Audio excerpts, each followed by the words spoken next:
लोकतंत्र के महापर्व मतदान में आज सतीश पूनिया ने मतदान किया है। सर, लोकतंत्र के महापर्व में आहुति आपने भी दी है। जी, जी, जी, बिल्कुल। लोकतंत्र भारत की ताकत है और चुनाव एक उत्सव है और उस उत्सव में मतदान ये ज़रूरी है और इसलिए मतदान की प्रेरणा किसी भी जागरूक मतदाता को ज़रूरी है। ये विचार के आधार पर होता है, मुद्दों के आधार पर होता है और व्यक्तित्व के आधार पर होता है। तो स्वाभाविक तौर पर मैं यदि तीनों कारकों को देखूँ तो इस समय देश में राष्ट्रवाद का विचार ये उत्कृष्ट विचार है दुनिया में जिसको भारत की जनता ने अपनाया है और उसी से मोदी जी का व्यक्तित्व एक उस रूप में उभरा है।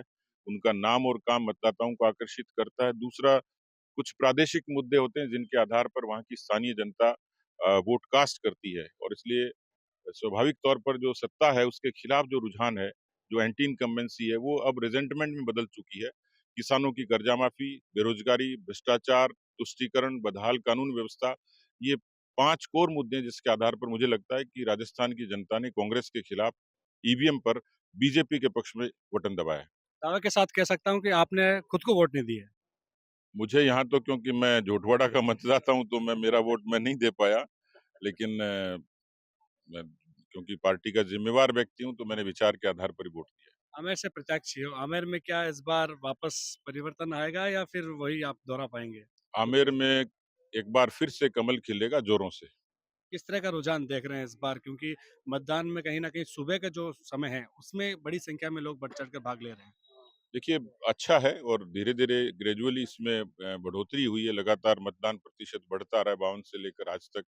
कोई बीच के कालखंड में वजह रही होगी लेकिन लोकतंत्र परिपक्व भी हुआ और लोगों में जागरण भी हुआ है। 1 महीने की पूरी मेहनत सुबह से लेकर शाम तक, सुबह ट्रैक सूट में आप निकलते थे और देर रात तक लगे रहते थे मत वोटरों के बीच।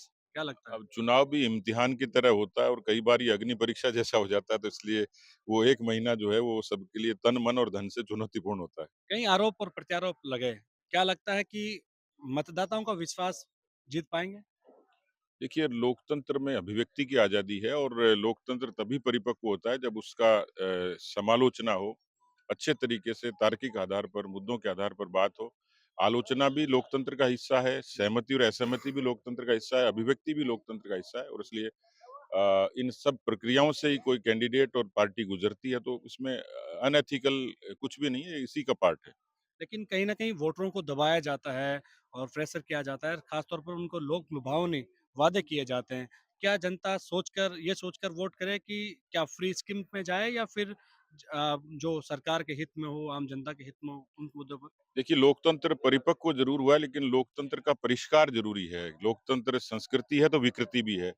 पर्दे के पीछे की जो विकृतियाँ हैं, जिसका उल्लेख आपने किया कि उससे आगे मतदाता को आना है। मतदाता मुद्दों के आधार वो वोट करे, मतदाता निरपेक्ष रूप से वोट करे, मतदाता जातिवाद से उठकर वोट करे, मतदाता किसी प्रलोभन और लोभ लालच से उठकर वोट करे। मुझे लगता है कि इसमें थोड़ा और वक़्त लगेगा।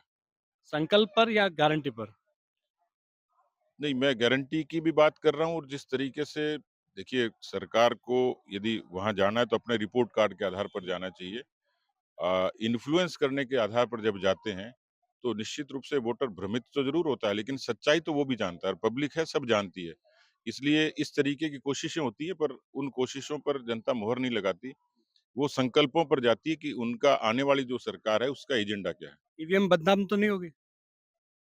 नहीं, ईवीएम मुन्नी की तरह बदनाम नहीं होगी। बहुत-बहुत शुक्रिया। ये थे सतीश पूनिया से भाजपा से जो आमेर से प्रत्याशी हैं और पूर्व प्रदेश अध्यक्ष भी हैं। इन्होंने कहा कि ईवीएम बदनाम नहीं होगी और वोट जनता राजस्थान के हित में करेगी। कैमरा सहयोगी मनोज के साथ विशाल शर्मा, जयपुर, राजस्थान तक।